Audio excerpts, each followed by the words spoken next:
Good morning, everybody. Happy, Thursday. Thursday to you. So I missed yesterday's live stream. Life was busy, so couldn't do it. That's okay. No worries there. Hope everybody had a good day yesterday, though. Hump day, right? Wednesdays, good old Wednesdays. So hopefully your week has also been a good one, been productive, gotten some stuff done, all those things. I was actually going to talk about this yesterday in yesterday's live stream because it happened the day before on Tuesday is Dolly Parton. Everybody's talking about Dolly Parton. She passed away. An icon, a celebrity icon, business entrepreneurial person that built a massive empire. So today I'm actually going to talk about her just a little bit. I'll have at the very beginning, I'll talk about Dolly Parton and also just to kind of talk about her legacy in some ways and how she built this empire and talk about it and then put it in context as far as real estates are concerned.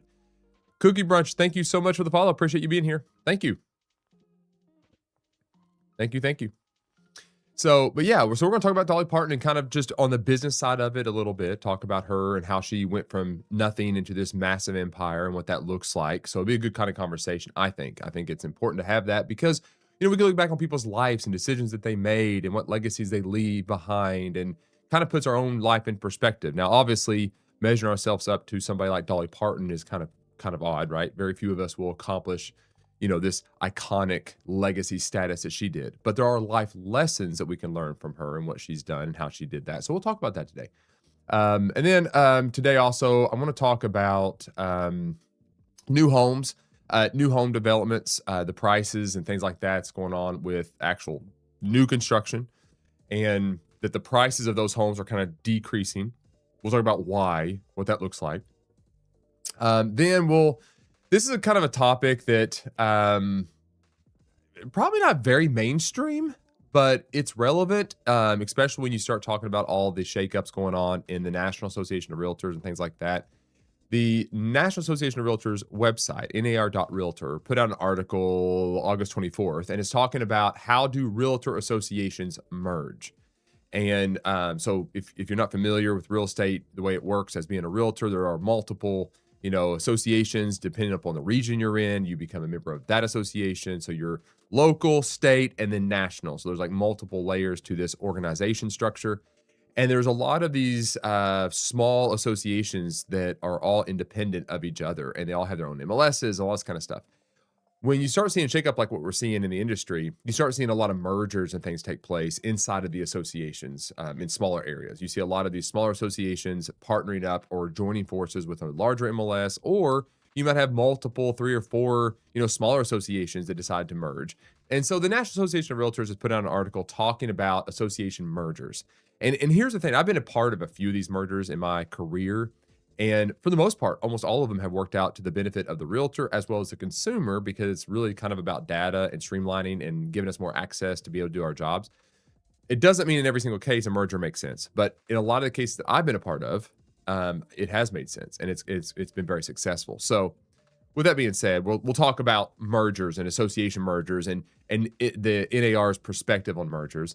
And then we'll end with an article that says feast or famine, how to maneuver the business side of real estate. Like, what does that look like? It says run your real estate business like a business to weather the market's ups and downs. So it's almost like building a hedge around your business. Like, how do you strengthen it? How do you keep it and protect it? What does that look like? Because we are in an industry that is constantly going back and forth every which direction. How do we manage all that? So we're going to talk about all that. So it's kind of a multiple layered show today. It probably because I try to keep it like thematic based on a certain topic, but I missed yesterday's stream. So I'm kind of combining a few little scenarios into one because this will be the last live stream for this week. And we'll be back Monday morning, 8:30 a.m. Eastern time. So I will not live stream tomorrow. So I wanted to kind of make a live stream that kind of encompass a lot of things. With that being said too, before we actually get into the show, since it's the end of the week or for my live stream, let's talk about the interest rate real quick and briefly what's going on there. So what we're seeing right now is this number. It's so funny. Is like yesterday I pulled this up and it was like down 0.03 or something like that. Now it's back up 0.01. So it's this weird fluctuation, but it's so marginal.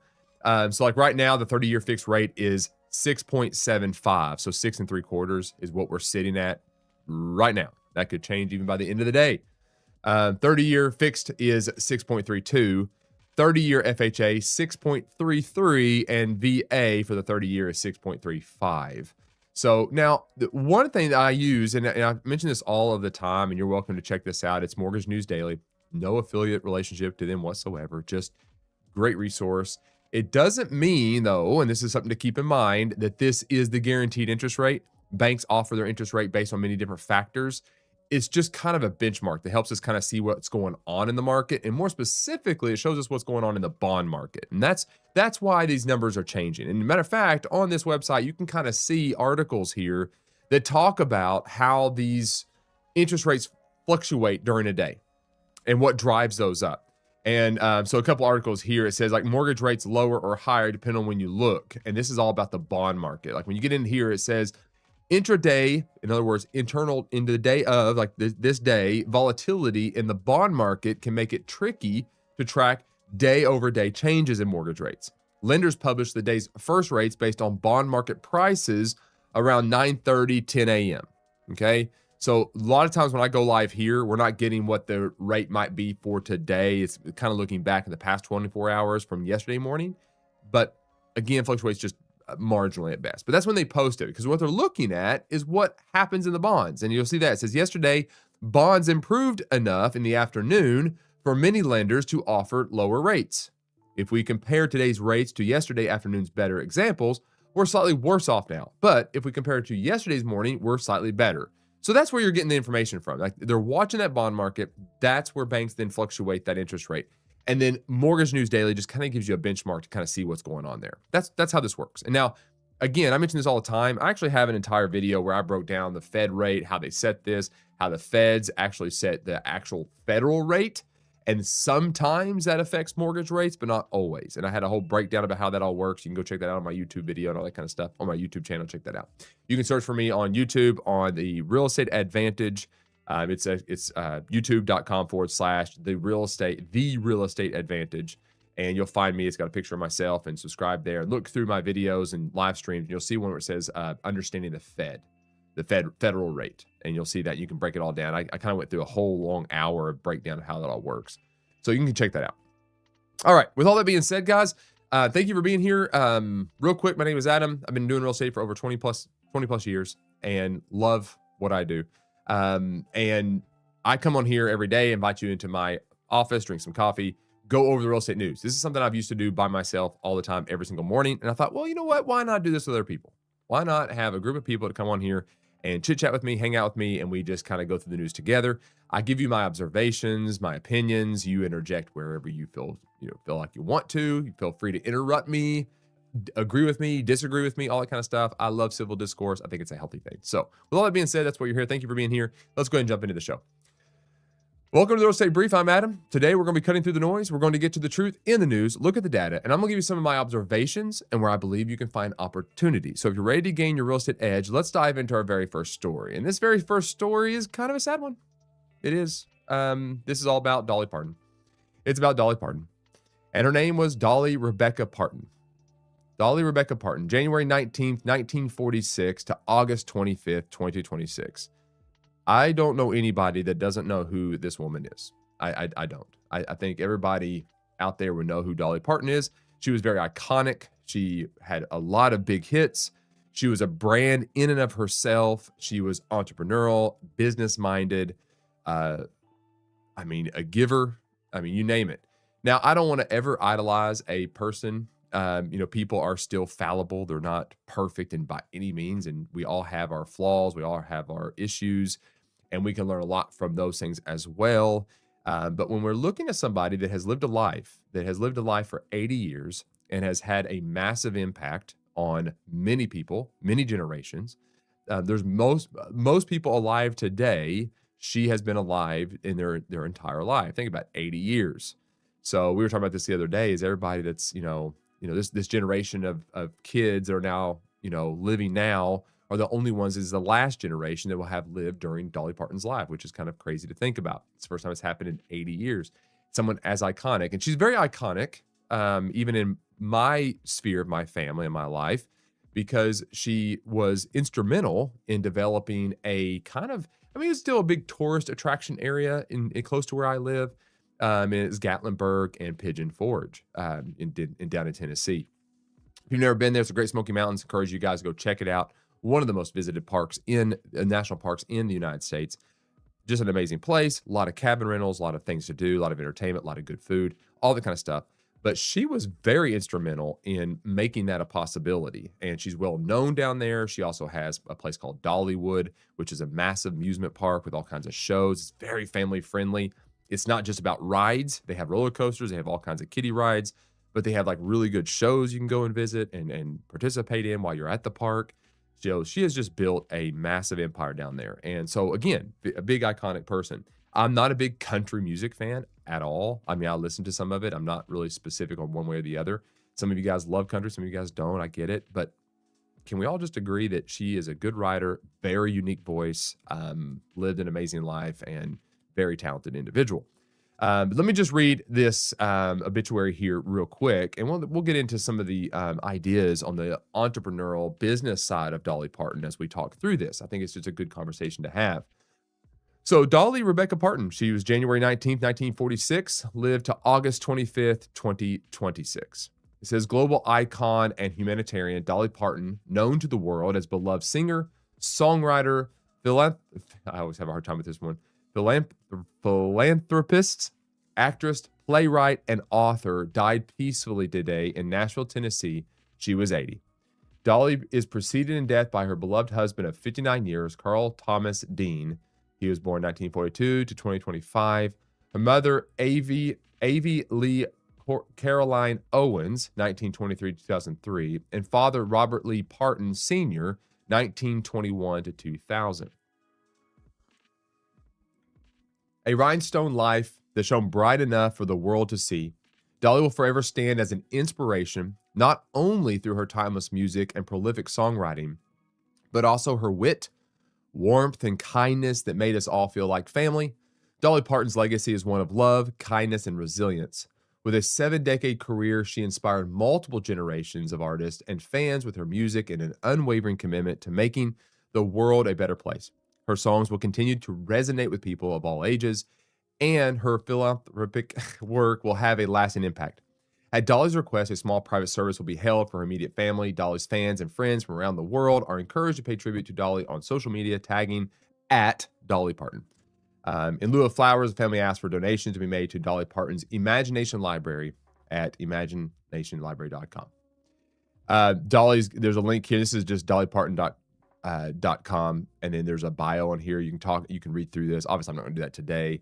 But, take some time and read through Dolly Parton's life, because there's a lot we can learn from this. And if you really look at just the obituary itself, when you think about a rhinestone, okay, a rhinestone can shine just as much as a diamond can, but it's not as expensive as a diamond. So what she's kind of saying, she would always kind of say this too. I kind of, as I've been reading, she would call herself a rhinestone, talk about herself as a rhinestone, because she never wanted to lose grip of where she came from. That was kind of her premise. It's like, I'm going to be who I am. I'm not going to change because the world says I need to. And I understand she has like this specific look. Everybody it's Dolly Parton, right? We all know what the look is. But she would always say and refer to herself as like a rhinestone, because it would sparkle, but it was still being refined. It was still, attached to its root. It wasn't as expensive as a diamond might be. And so that was her idea about like, don't forget about where you came from. Always focus about where you came from. And Tennessee was her roots. And she poured back into Tennessee more than probably anyone else I've ever imagined has done that. And she's done it quite well. So she's done that. And the thing is too, is like, yeah, she's very well known for songwriting and all of that. But when it comes down to Dolly Parton, the things you're going to think about Dolly the most about is how her countenance was like always joyful and happy. Now, she might have been dealing with certain things and stuff like that, but she was an icon in a way where when you interacted with her and you saw her in interviews, she was happy, joyful. There was a warmth and a kindness and a genuineness to the way she would communicate. When she started talking about serving others and giving back, those type of things, she was very genuine about it. And you can kind of tell that.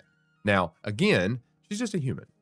She had her own flaws, and you might agree with her politically or not politically or whatever. That's not really the point. The point is she had a way to communicate with people that made it feel genuine, and no matter what your status was in life. And that's the life lesson, right? That when we start getting down to it, it's like, man, if we can learn to be very relational with everybody we interact with and not put on a front and be fake and, try to, persuade or manipulate, but we are actually genuinely care about the people that we are serving. And we genuinely care about where we come from and who we are and where we once were and where we are now. And we don't lose sight of that. That's where that iconic type of personality rests. Because if you want to be remembered and have a legacy, it's the ones that give back and serve others the most. And Dolly did that. She did that all of the time. Now, I found an article here that we're just going to kind of read through. It's by Inc.com or Inc. magazine. And it says Dolly Parton built a $650 million empire by ignoring the goal entrepreneurs chase. And she did it all without selling her soul or her catalog. It says Dolly Parton's net worth is estimated at $650 million. Some analysts argue it could be higher based on her publishing catalog, her stake in Dollywood Amusement Park, and licensing empire. She is not a billionaire on purpose. In other words, she didn't get there because she had some great goal or some great plan. She got there because she was just who she was, and she never changed that. It says for decades, Parton has redirected significant money into philanthropy, most notably through her Imagination Library, which has distributed more than 270 million books to children across 5 countries since 95. My kids even got the Imagination Library books from the library. It was a great program that puts books in kids' hands. Pretty neat. Parton donated $1 million to Vanderbilt University Medical Center during the COVID-19 pandemic and created the My People Fund to support families displaced by the 2016 Tennessee wildfires, providing monthly cash assistance directly to residents. As she has explained publicly, her mission has always been tied to access, education, and opportunity rooted in her own upbringing in rural Tennessee. We talked about that. That's what she's always focused on. Now, this is the part that she really gets into the meat. Own the assets that create compound value. This is before global fame. Parton made a decision that defines her business success today.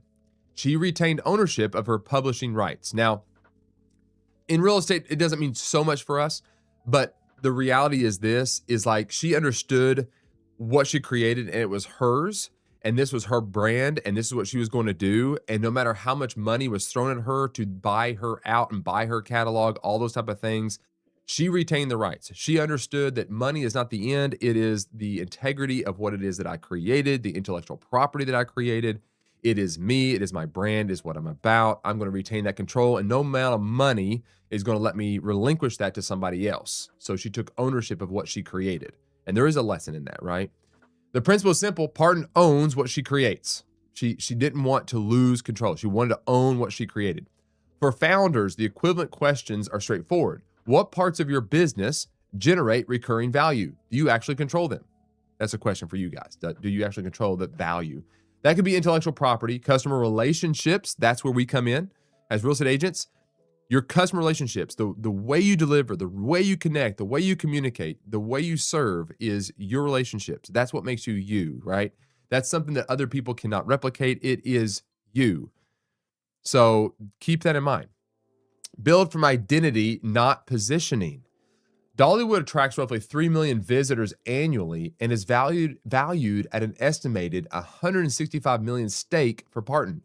However, it wasn't built as a pure profit play. It was built to invest in her hometown in the Smoky Mountains. I was talking about this.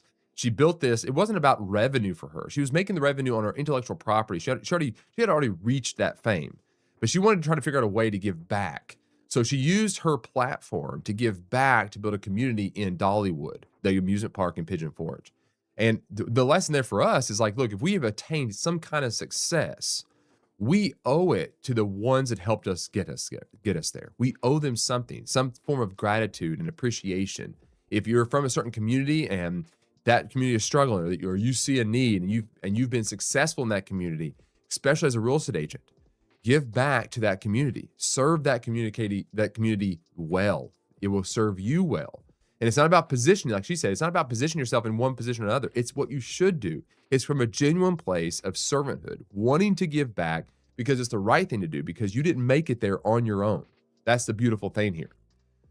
This is that alignment between identity and enterprise runs through everything Parton does. From her songwriting to her public persona, early in her career, she resisted pressure to soften her image for broader commercial appeal. She would not dilute what made her recognizable.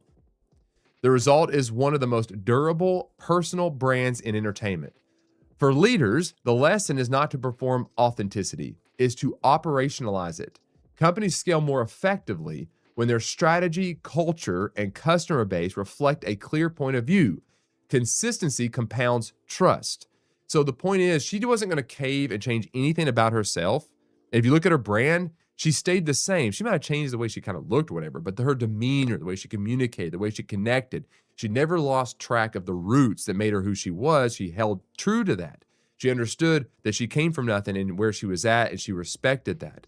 So we as other leaders or as real estate agents, the consistency that we do, the way we serve every person that we interact with should be consistently across the board, because that is what is going to build trust. If I'm consistently delivering the same service, regardless of the person, regardless of the home value, and I deliver that same service, no matter the person, and I do it consistently day in and day out, I build trust in the community that I'm wanting to serve. And in essence, I build a very strong business.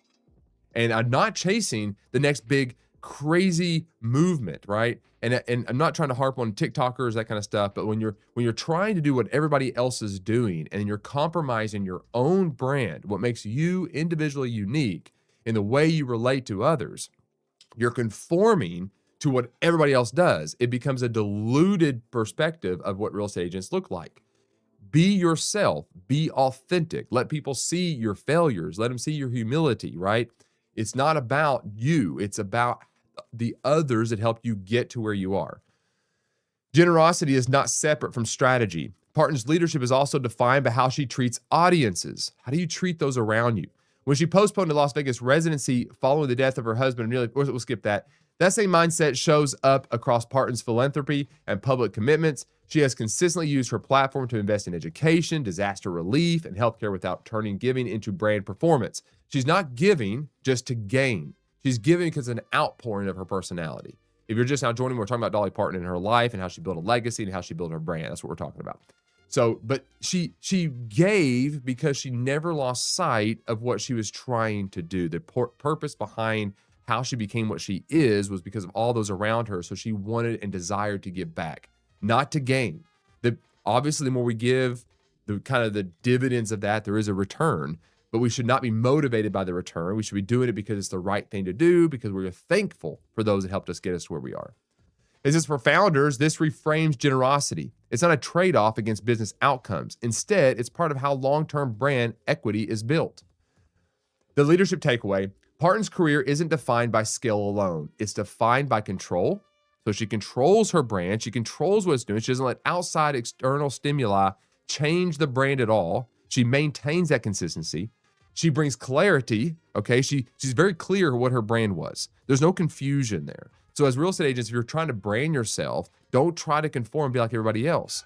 Be yourself. Make it very clear who you are and who you're trying to appeal to, where you come from. Don't lose that clarity. And then be consistent in the way that you deliver all things. Be transparent, be consistent in your delivery, regardless of the demographic, regardless of the price value, regardless of anything else. Be consistent across the board.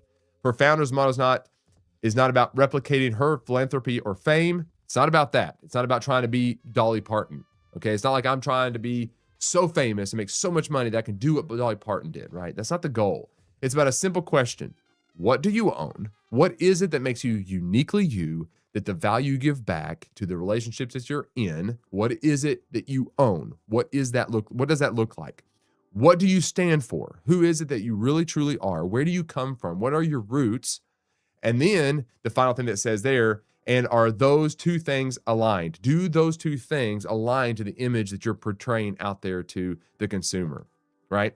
So this is like the basic essence. If you were to dumb down Dolly Parton's entire business empire, it comes down to she never compromised who she was. She never really cared what other people thought. She was what she was. She did what she wanted to do. She defined her value. It was very clear what her brand was and where she came from, and she delivered and executed upon that, and then gave back from the community that she came from.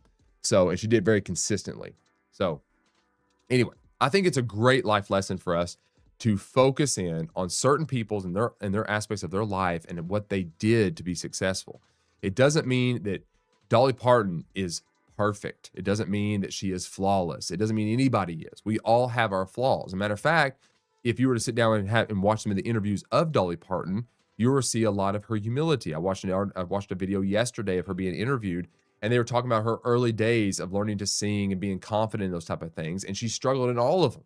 And she was very honest about it. To this day, before she passed away, she was very honest about the struggles that she had. So she was not perfect by any means. She had her flaws, and we would agree with her and disagree with her, all those type of things.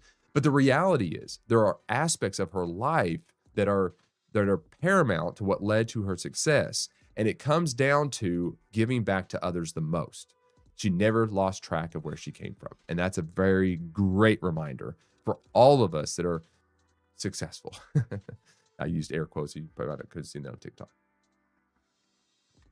Right? All right. Very good. That was a lot longer than I thought, but you know what? Great conversation. Hope you guys got some value out of that. Let's jump into our second article of the day.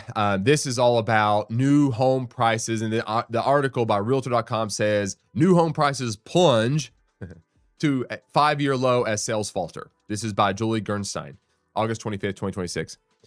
Headlines are kind of beginning to talk about this. And, I like adjectives like says plunge, plunging, these things have happened, whatever.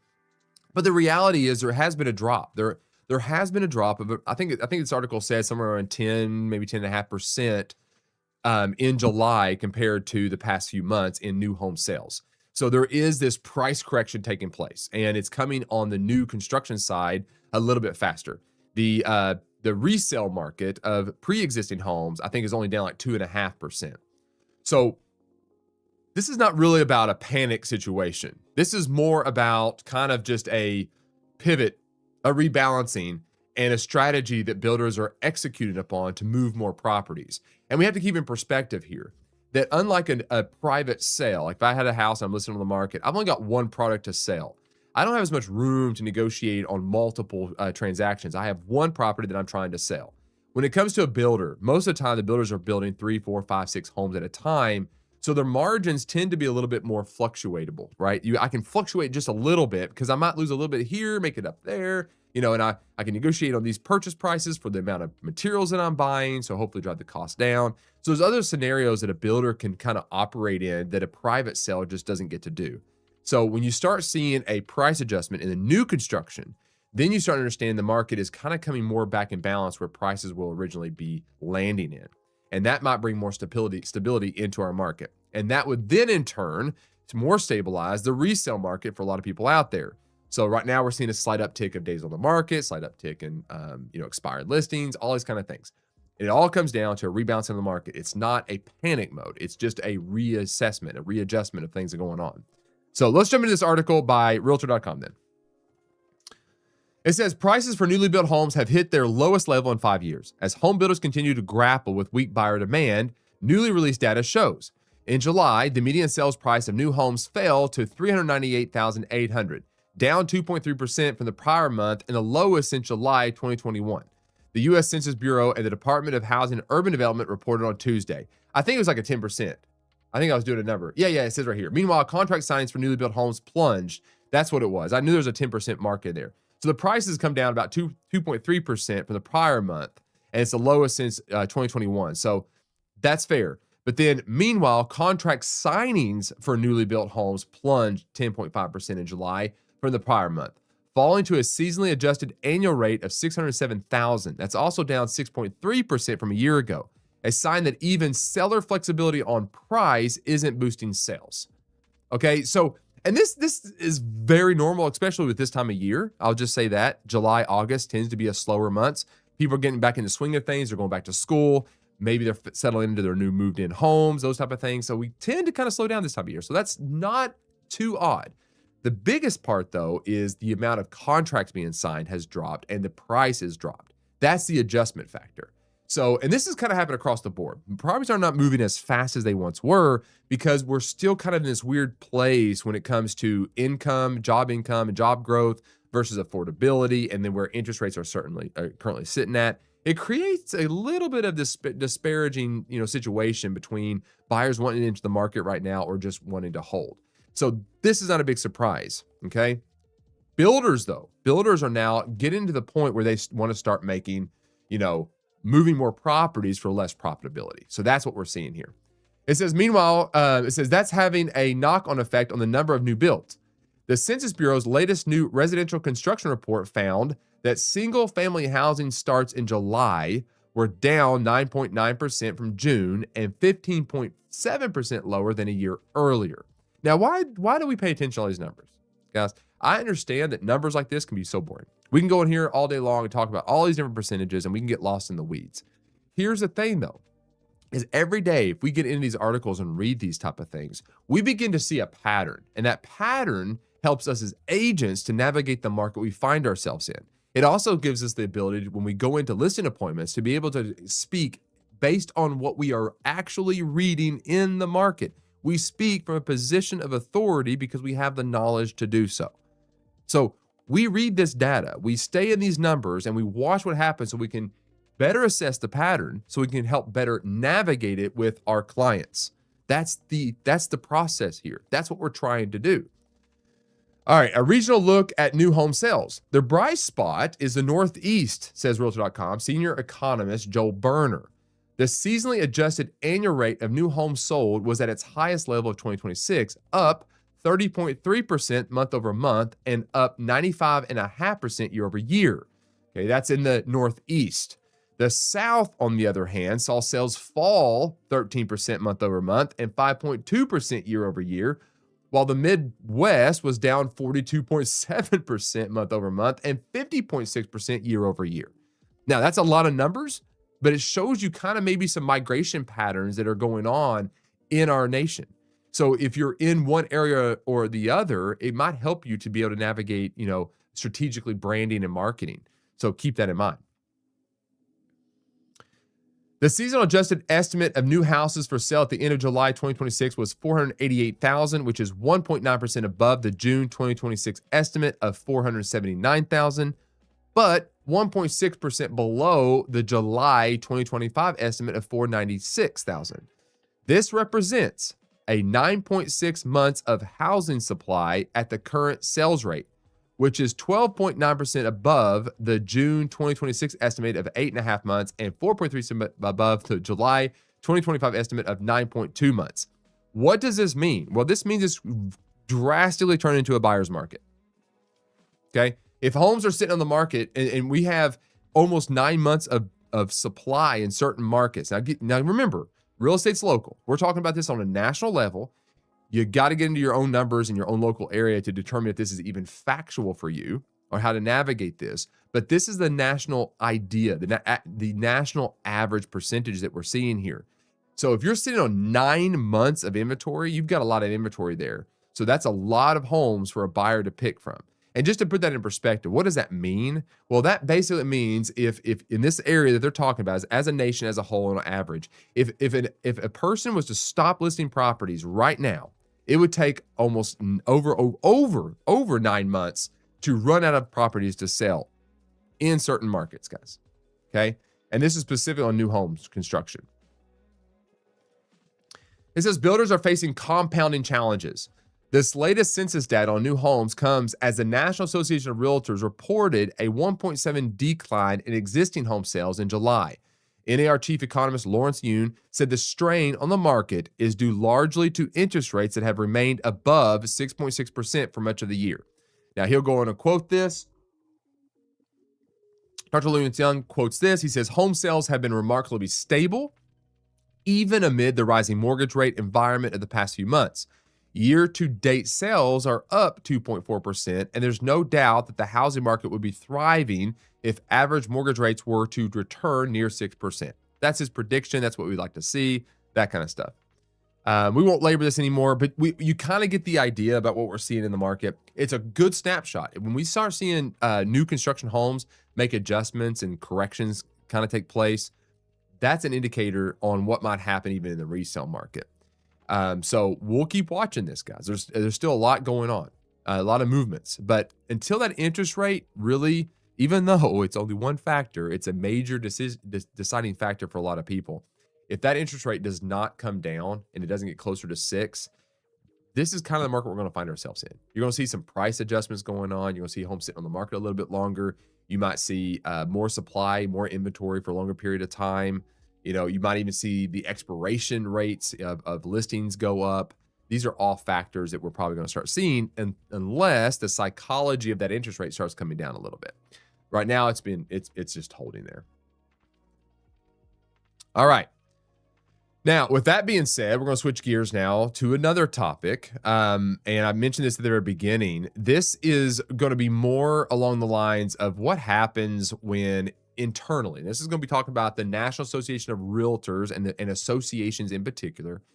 When there is a lot of external pressure on something, internal things begin to change. All right. And that's what we've been seeing. When you start talking about like private listings and buyer rep agreements and the federal government levying, restrictions and guidelines and local or state real estate commissions changing policies, and you start having all this internal industry talk. And I'm specifically talking about real estate agent industry, not just real estate industry as a whole, but specifically the economy of what it's like to be a real estate agent, or more specifically, a realtor, a member of the National Association of Realtors. Let me just set the stage just briefly here about this topic, because I've been a part of a lot of merge and acquisitions of other realtor associations in my career. And what we're going to be talking about is local association of realtors merging with maybe a more robust, more to offer type associations in a market, which then expands the reach of a smaller association into a much broader market, giving agents the ability to be able to navigate and find more data and get more information from more properties in a geographical area, and maybe even get more services. So there are reasons to merge and there's reasons not to merge, and depending on your association and where you're located, there's pros and cons to both. But I've had the experience to be a part of 3 separate mergers in our state. I've been on boards where that's happened. I've been on committees to review those processes. I've served on many different facets of this. And this is just my own personal experience.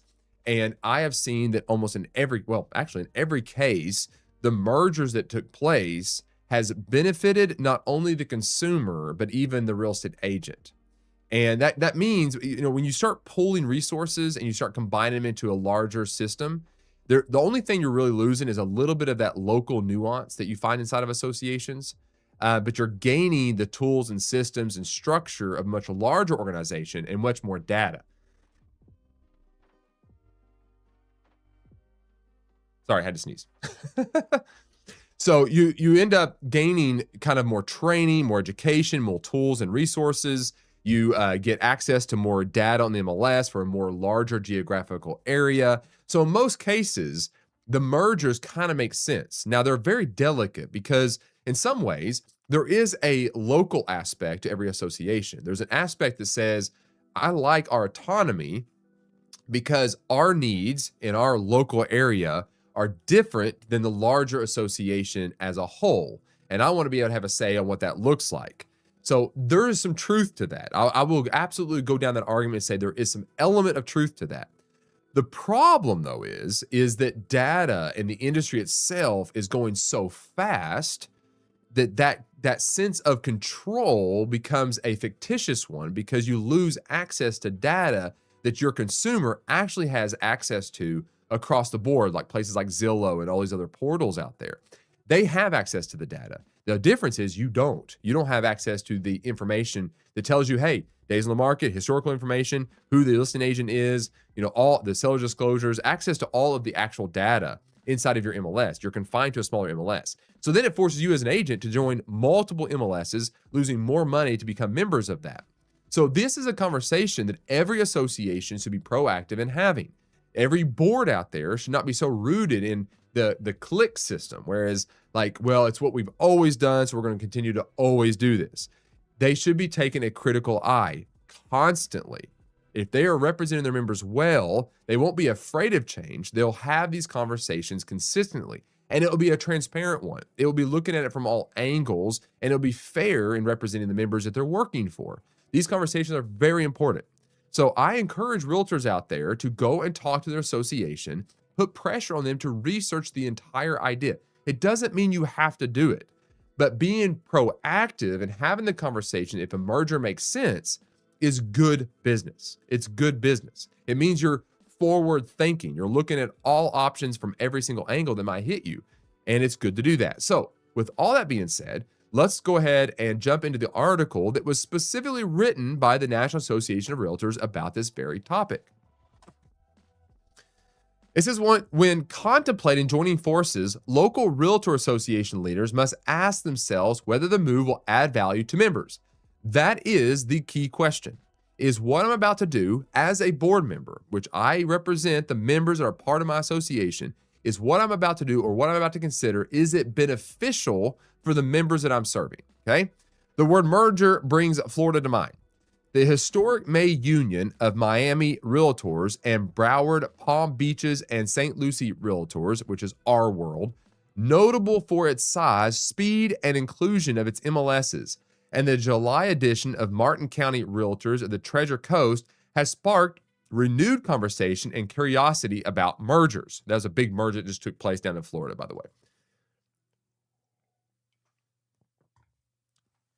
Because of this, the National Association of Realtors dedicated a session on the topic on Monday during its leadership summit in Chicago for incoming association presidents and executives. During the session, the association also unveiled its new pre-merger decision guide. Okay, so they're trying to help local associations understand the nuances inside of if this makes sense or not. Okay, like they're trying to help guide this because these conversations are happening, but we want to do it with good education and with a good understanding about what the risk and pros and cons are of doing such, which gives association leaders a framework for evaluating whether a merger makes sense for their organization. So what exactly is the process of realtor associations? Guys, I understand like might not be a topic for you guys. I get it. I understand that this is kind of one of those other nuanced news articles, but I don't hide any of the news in regards to real estate agents. If it comes up and it's a topic that we've never covered, and it's one that needs clarity, and it's going on in our industry, we're going to talk about it here. Okay, we're going to cover it, regardless if you're involved in an association or not. The chances are you are a realtor, and if you are a realtor, you got to stay in tune with what's going on. It's crucial.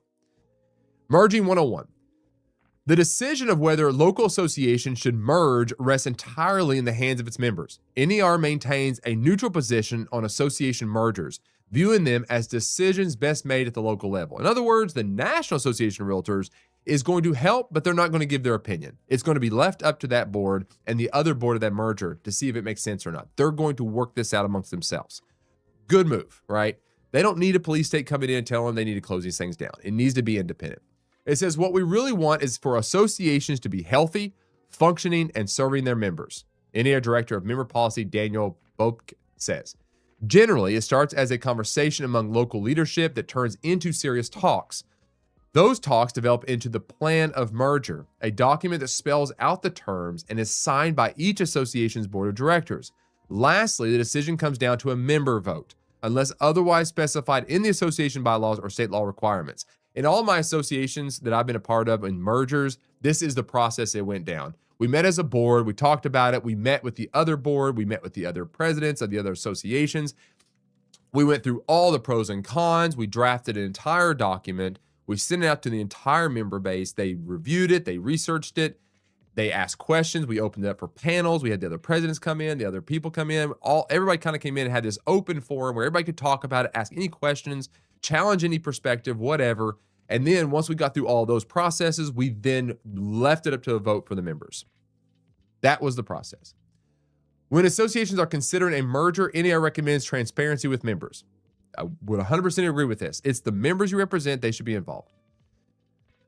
NER's role is administrative. As a final step, the newly formed organization submits a merger application to NAR with a copy of minutes from the association's votes. In other words, they need transparency. They need to know that this actually happened. There wasn't any kind of steamrolling going on. It was transparent. Everything was considered. All the members had a chance. All members were aware and very clear on what was being presented.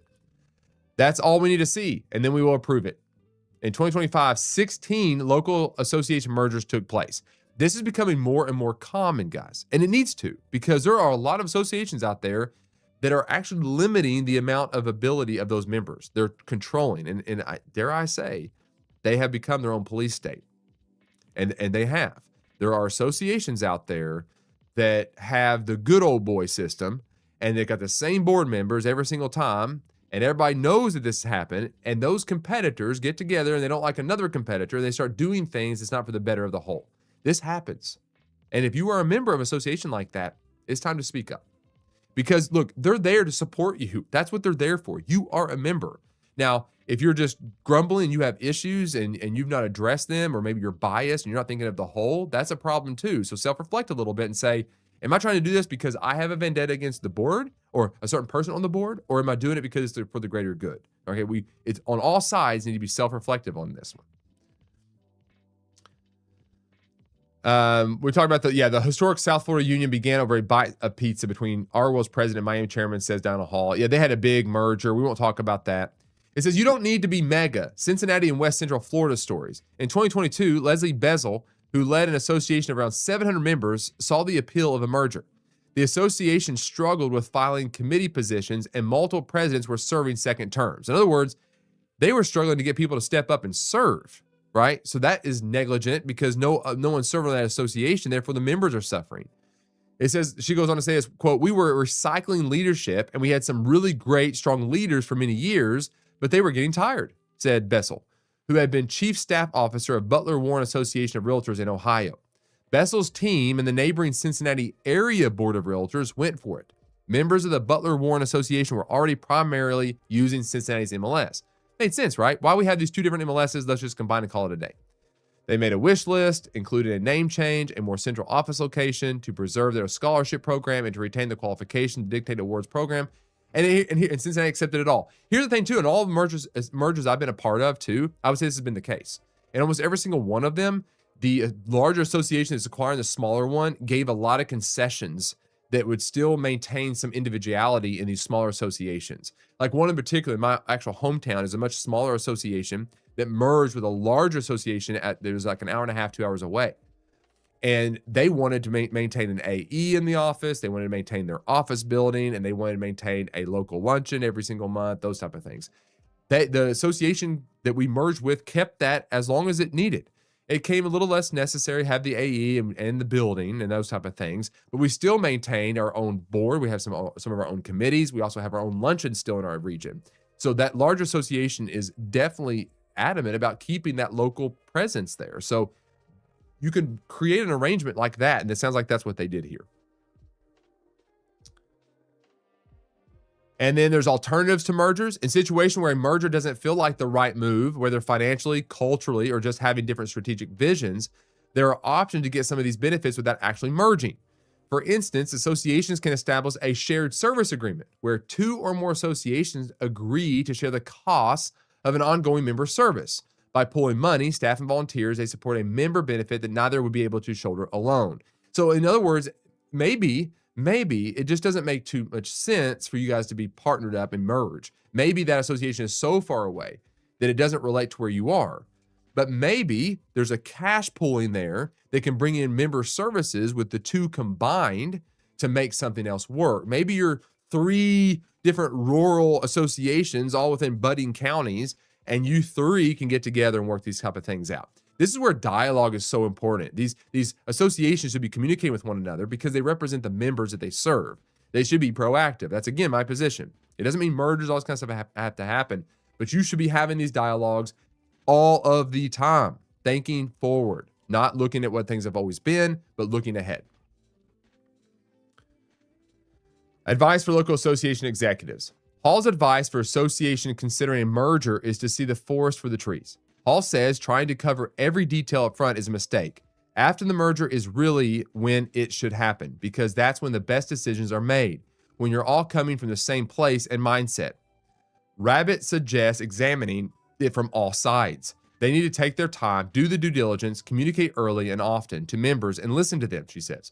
We had a town hall at both locations and listen to their input. Ask difficult questions before you make decisions, and make sure you have the right professional guidance along the way, end quote. Anyway, these are topics. I'm just throwing this all out there. It's a conversation that needs to be had because, look, I am all about the National Association staying relevant. But if you build silos and they're not communicating, that's where we lose. That's where the National Association of Realtors becomes irrelevant. We have got to communicate with all associations. We got to be involved in having these inter-association communications about future. We got to have these. And if we're not doing that, you're in a silo. And silos are unhealthy. Okay, if you're on a board member or committee and you're not actively looking at the options and the benefit of possible mergers or partnerships with other associations, you're doing your membership a disservice. You are, because the world is moving faster than you are. And if you don't start making changes and paying attention, you will be left in the dust and your members will suffer for it. So it's a challenge to you members out there, your board members out there, to be doing your due diligence and investigating the best possible outcome, regardless of what that may be, merger, partnership, whatever it might be proactive in talking to other associations, what they're doing, how they can help, how you can team up, or how you can merge. It's very crucial to do that, especially when all these type of things are doing external pressure on us as real estate agents, and we got to make changes. So don't ignore it. Don't stick your head in the sand. These things are happening all around us. With that being said, guys, I don't have enough time to cover another article. That will be it for today and this week, guys. I will be back live streaming on Monday, 8:30 a.m. Eastern time.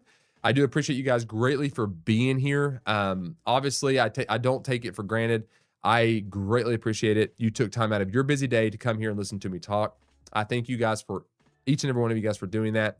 My goal here is to make sure I deliver something of value back to you guys. I hope and pray that's what I'm doing. I appreciate you guys joining me on these live streams and just chit-chatting with me. I love all the direct messages I get and DMs and stuff. People are starting to share me articles, that kind of stuff. A lot of fun. You're welcome to do that. I love it. I love engagement. I love communicating on this live stream as well. That's why I do live streaming. So with all that being said, guys, thank you. Have an amazing Thursday, a great Friday, and an amazing Wednesday. Or a weekend. Sorry, Wednesday. It's been a long week. Anyway, have a great weekend. Enjoy some time off. Take some rest. It's important. Make sure to rest. Enjoy your family. Do something fun. Get out there, outside, or whatever it needs to be. Enjoy life.